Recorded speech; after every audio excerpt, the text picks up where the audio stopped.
Shapers. My name is Tiffany, known as Tanuki, and today I received a tutorial request on how to do the hug weave, also known as crossers, which as you saw, looks like this. So let's break it down.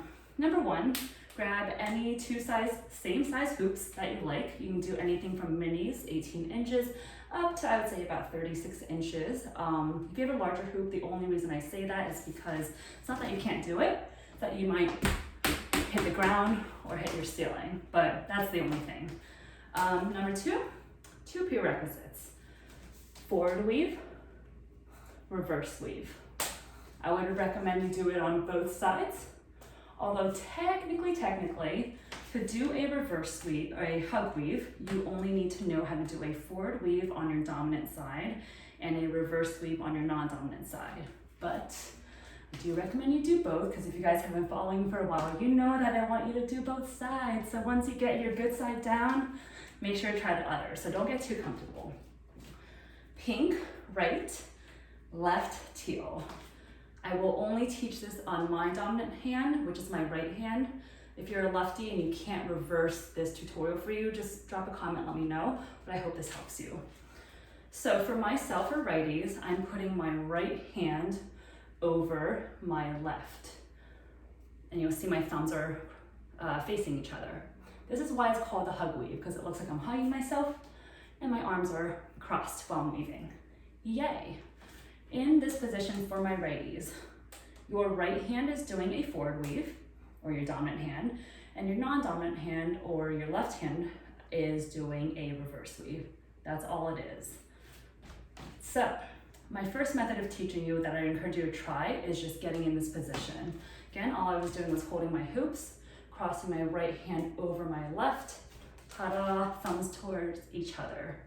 Very important point throughout this whole tutorial is that the plane never changes. No folding actions, it always stays in this position.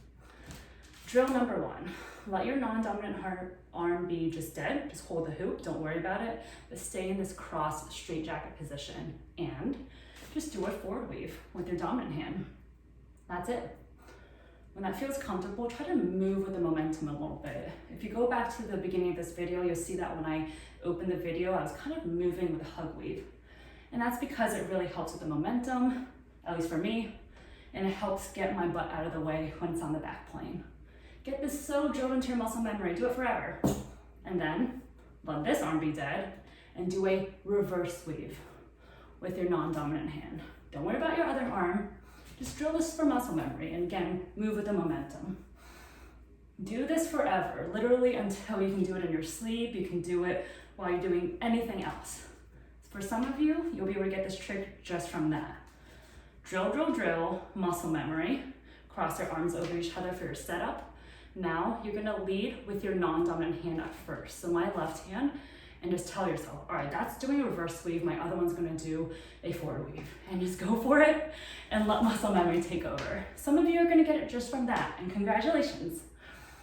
Some of you are like, what the F? Okay, you might need more technical breakdown. That's like me, so I hope this helps you. The second method would be breaking it down into steps, because that's how my brain works. I will break it down into 5 steps, or 6 if you include the starting point. I will show you, and then I will demonstrate and break it down, I promise. Same starting point, arms crossed.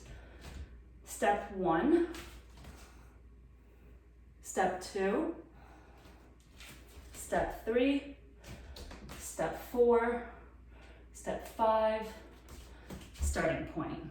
Awesome, what just happened? You know how to get to the starting point. The first step, just bring your non-dominant hoop up, or my reverse weave hand up, and then letting the other one follow. To note, this is a lot easier to do fast than slow, but I'm hoping this breakdown will help for you, because you need a lot of muscle strength and like wrist dexterity, and I'm kind of hurting. All right, so this is step 1.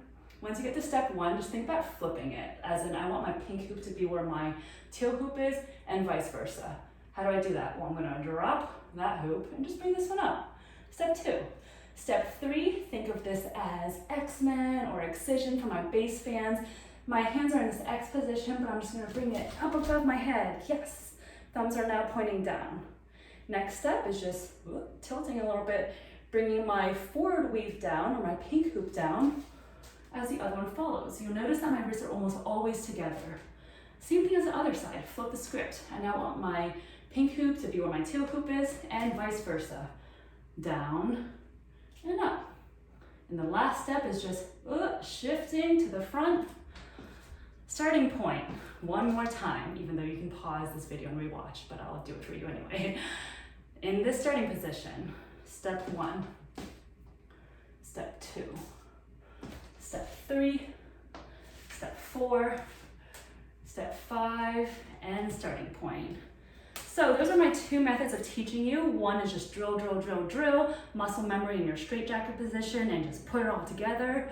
Your second one, which may work for you that think like me, that need like breakdown of steps, will be the second method, where you will have to break it into steps, steps, steps. But please know that that step-by-step may work for your brain well. It might not work for your body so well if you can't like hold it in these positions. I hope that's helpful. If you guys have any questions, need more troubleshooting, just PM me, DM me, or leave a comment. Thanks for watching. Bye.